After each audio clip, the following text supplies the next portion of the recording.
Vatican City, the tiniest nation globally. But why does it exist at all? A powerful enclave nestled in the Italian landscape, Vatican City spans 110 acres or 0.44 square kilometers with a population of fewer than 1,000. 110 of those residents are the Swiss Guards, who serve as the state's military force, safeguarding the Vatican's most prized asset, the Pope himself. The Vatican Hill was formerly an unoccupied and somewhat unpopular territory controlled by the Roman Empire. It faced persistent flooding risks from the Tiber River and nearby unfriendly Etruscans, and was referred to as Vaticanus. Today, it is the site of St. Peter's Square. Agrippina the Elder went against the prevailing sentiment by choosing to develop the Vatican land. She had the swampy terrain drained and converted the hill into gardens. Her son later expanded it with the addition of a circus. Although construction was only finished during Nero's reign, hence it became known as the Circus of Nero. Today, a reminder of the Circus of Nero is the Vatican obelisk, originally brought from Egypt to Rome by Caligula, who initially erected it in a different location. The Vatican obelisk was relocated to Vatican Hill by Pope Sixtus V during the 16th century. Originally, it had been erected by Emperor Caligula in the Roman Circus, not Nero's, where tradition holds that St. Peter, the namesake of much of Vatican City today, was crucified. Alongside the obelisk, the Constantinian Basilica of St. Peter was constructed in 326 AD, believed to encompass the actual tomb of St. Peter to this day. Within a few decades, Vatican Hill, previously deserted, emerged as a focal point of Christian faith and activity. The population steadily increased, leading to the construction of a nearby palace during the early 6th century under Pope Symmachus. This underscored the rising significance of Vaticanus in the Christian realm. During this period, both the papacy and the Papal States were concurrently gaining prominence and influence. Beginning from the mid-8th century, the Papal States were established, forming a crescent-shaped region that extended across a strategic part of the Italian peninsula solely under the jurisdiction of the Pope. At its height, the Papal States encompassed territories such as Bologna, Ferrara, Latium, Marcha, Ravenna, and Umbria, extending the influence of the popes beyond the confines of Vatican City. Consequently, the popes did not reside within the walls of present-day Vatican City until later on. As Italian unification approached its completion by the late 19th century, the ownership and sovereignty of properties belonging to the Pope, whether within the Vatican or elsewhere in the Papal States, became increasingly uncertain. Thus began the Roman question.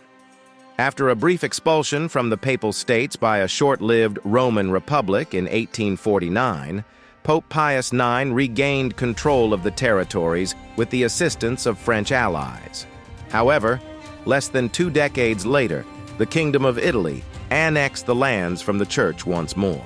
On March 17, 1861, Victor Emmanuel II was proclaimed King of Italy, marking the beginning of a countdown toward the Pope losing his temporal power once again.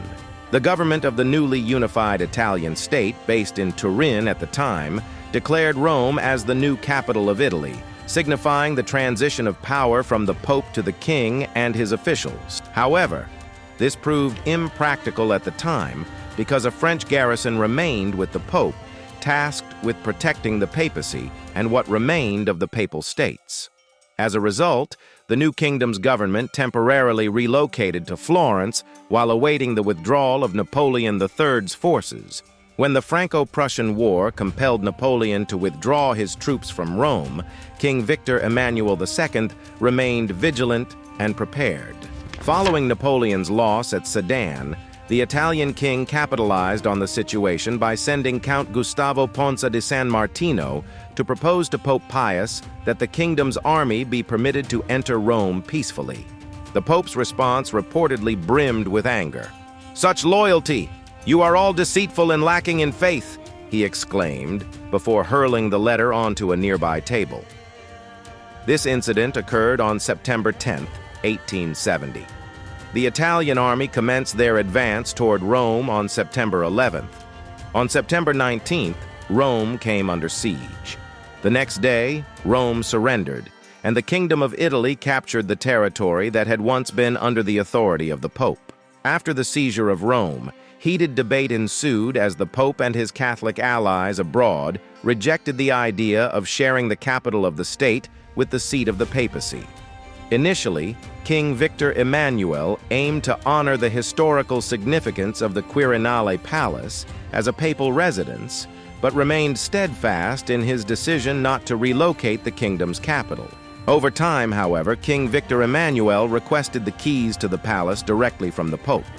When this request was denied, he proceeded to enlist a locksmith to open the doors and assert his control over the palace. An agreement continued to elude King Victor Emmanuel and subsequent popes, as they steadfastly refused to accept the monarchy's sovereignty over the papacy and the former papal states. The popes thus found themselves confined within Vatican City, often referred to as prisoners of the Vatican, until the Lateran Treaty provided the ultimate resolution to the Roman question.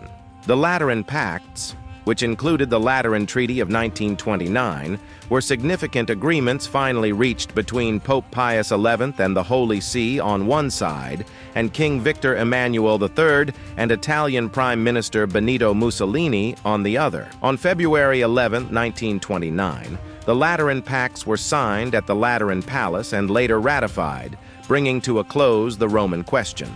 This agreement formally established Vatican City as an independent sovereign state under the exclusive sovereignty of the Pope and the Catholic Church. The papacy also received financial compensation for the Italian annexation of the Papal States, solidifying that thereafter Vatican City remained the sole territory under the jurisdiction of the Pope. The persistence of such a diminutive sovereign state through the remainder of modern history can be attributed to several key factors. Throughout the Second World War, Vatican City maintained a stance of neutrality, a decision that was respected by both the Axis powers, particularly the Germans, and the Allied forces during the occupation of Rome, despite its geographical proximity to the city. In fact, while the British were considering bombing Rome, the United States, upon entering the war, strongly opposed such a plan out of deep respect for the Vatican City's neutral status. If bombings were to occur near the Vatican's borders, the U.S. government offered an exemption to any Catholic pilots or aircrew members who were uncomfortable with the idea of attacking Rome. Bombings did eventually happen, but Vatican City managed to remain neutral and untouched, except for a few British propaganda pamphlets that fell within the state's borders. When the war ended, Pope Paul VI considered the danger to have passed and subsequently disbanded the Pontifical Military Corps, leaving only the Swiss Guard and the Gendarmerie Corps, which now served as a form of civilian police. In the post-war era, there were some adjustments made to the agreement between the Vatican and the Italian state, but overall, the status quo remained largely unchanged. Despite its tiny size and seemingly illogical geographic position as an enclave within the Italian peninsula, Vatican City remains an independent and sovereign nation to this day. The reason is straightforward. Vatican City exists due to the power and influence of the Catholic Church and its Bishop of Rome. Its existence is tied to its religious significance and the Catholic character of the surrounding nations. The Italian kingdom faced significant pressure to compromise after conquering the remainder of the Papal States.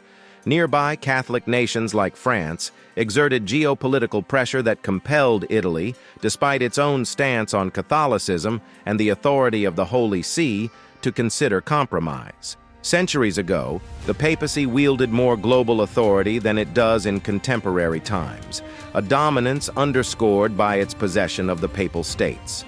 Despite the gradual loss of these territories, the Latin Church, distinct from its Eastern counterparts, retained significant power and influence, ensuring the survival of the Vatican itself as the epicenter of its authority. Should the Catholic Church ever relinquish its position as a global leader in the Christian faith, geopolitical maps could potentially shift accordingly. However, as long as the papacy maintains its relevance and influence worldwide, Vatican City will continue to serve as the residence of the Pope and stand as a sovereign nation in its own right.